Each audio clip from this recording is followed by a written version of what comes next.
戸町の役場の人。ほらほら。こっちだった。こっちだった。すごい。すごいの？ちゃんちゃんの顔が映っちゃって。これあれだな。YouTube であげれんな。モザイクかけますから。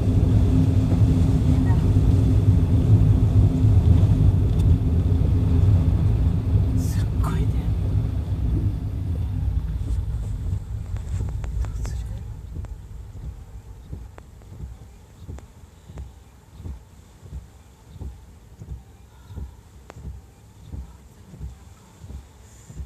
緊急車両が来たけん普通に行こう。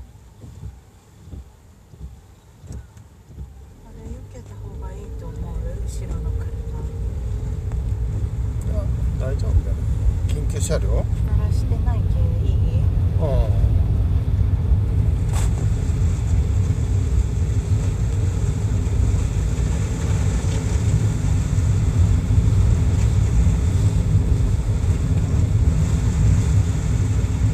右に行って見てみる川。面白おかしいって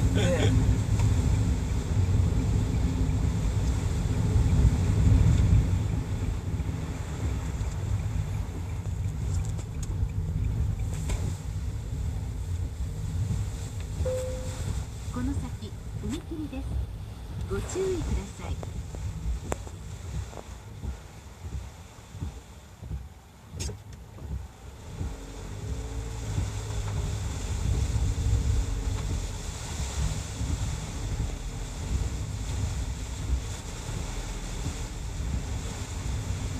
川ってどうやったら行